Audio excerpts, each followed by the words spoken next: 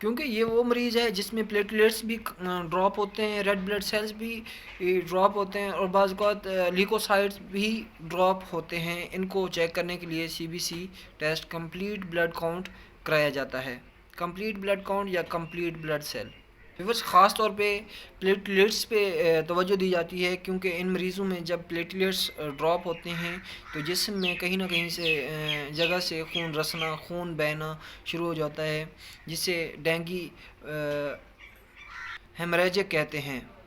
اور اگر یہاں پر بھی مریض بہتری کی طرف نہ جائے، ٹھیک نہ ہو، تو اگلی سٹیج ہے ہمارے پاس۔ یہ سٹیج ویورز بہت ہی انتہائی خطرناک ہوتی ہے، جسے ہم ڈینگی شاک سنڈروم کہتے ہیں، ڈینگی شاک سنڈروم، کیونکہ اس میں مریض کا بلڈ پریشر ڈراپ ہو جاتا ہے، بہت کم ہو جاتا ہے، اور ہائپو ٹینشن میں چلا جاتا ہے۔ اس کی وجہ سے بے ہوشی بھی ہو سکتی ہے، یعنی کہ جسم میں جب پانی کی بہت زیادہ شدید کمی ہوتی ہے تو شوق میں چلا جاتا ہے مریض۔ اور اس کو بھی ہم مانیٹر کرنے کے لیے ایک ٹیسٹ کرواتے ہیں جسے ہیماٹوکریٹک کہتے ہیں، یہ بھی ایک ٹیسٹ CBC کا حصہ ہے۔ ویورس اگر آپ کا ڈاکٹر ان سمٹمز کو ڈائگنوز کر سکتا ہے، ٹریٹمنٹ کر سکتا ہے، تو مریض ایزیلی ریکور ہو سکتا ہے۔ اگر بالفرض آپ کا ڈاکٹر ڈائگنوز نہیں کر سکتا، اس کی صحیح طریقے سے ٹریٹمنٹ نہیں ہوتی، تو مریض کی ڈیتھ ہونے کے چانسز بہت زیادہ ہوتے ہیں اس میں۔ جیسا کہ لاہور میں ریسنٹلی کافی مریض ڈینگی سے متاثر ہوئے تھے اور کافی ہلاکتیں بھی ہوئی تھیں۔ اس کی وجہ کیا تھی؟ یہی ڈینگی اور ٹریٹمنٹ کا صحیح نہ ہونا۔ ویورس ڈینگی بیسیکلی ایک وائرس ہے، اس کی 4 قسمیں ہیں، اور ویورس یہ چاروں قسمیں ہمارے پاکستان میں یہ موجود ہیں۔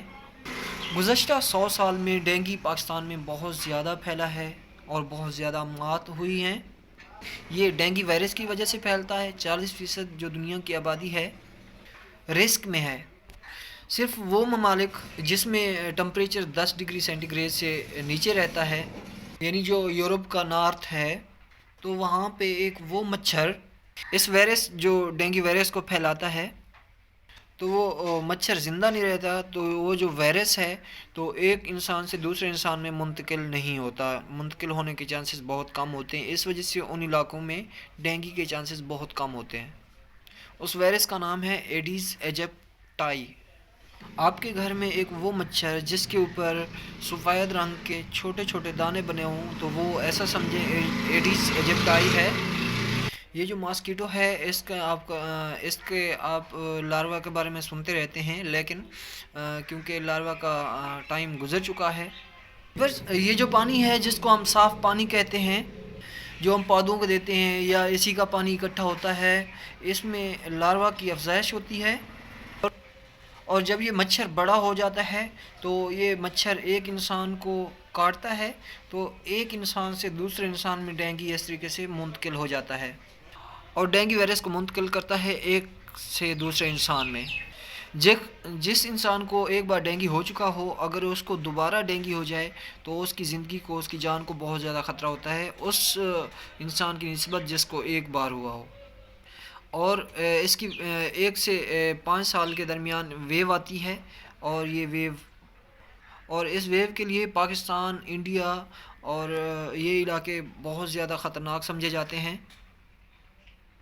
یہ بنیادی طور پر جو وائرس ہے، یہ آج سے کافی 100 سال پہلے یہ جو بندر ہوتے ہیں، منکیز ہوتے ہیں، انہوں نے انسانوں میں جنگ کیا، اور اس وجہ سے جو ہے نا، اور خاص طور پر یہ جو بحری جہاز جاتے ہیں، ان کے اندر ٹائر لگے ہوتے ہیں چھوٹے چھوٹے، اور ویورس ان ٹائروں کے اندر جو پانی ہوتا ہے، اس پانی کے اندر اس ڈینگی مچھر کی افزائش ہو رہی ہوتی ہے۔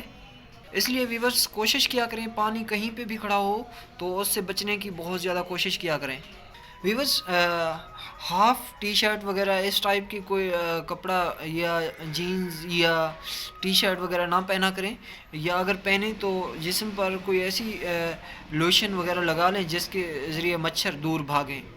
اور ویورس اگر باہر سو رہے ہیں تو کوئی ایسا نیٹ، کوئی ایسی جالی استعمال کریں جس کے اندر مچھر نہ گھس سکے۔ ویورس یہ مچھر طلوع آفتاب اور غروب آفتاب کے وقت مچھر بہت زیادہ کاٹتا ہے۔ ویورس اب بات کرتے ہیں کہ 2 سال سے زیادہ عمر کے بچوں کو کس ملک میں ویکسین لگا رہے ہیں. ویورس وہ ہے کیوبیک ملک ہے، کیونکہ ایران اور کیوبیک میں ایک ویکسین بنی ہے. کیونکہ یہ ویکسین کیوبا میں بنی ہے اس لیے ایران اور کیوبا نے 2 سال یا 2 سال سے زائد عمر کے بچوں کو یہ ویکسین لگانا شروع کر دی ہے. 2 اس کی ڈوز ہیں جو 28 دن کے بعد لگتی ہیں، اور ایک بوسٹر ہے جو 56 دن کے بعد لگتا ہے. ویورز اگر ویڈیو پسند ہے تو لائک اور شیئر کر دیں، اور میرے چینل کو سبسکرائب کر دیں تاکہ میری ہر آنے والی نئی ویڈیو آپ تک بآسانی پہنچ سکے. شکریہ.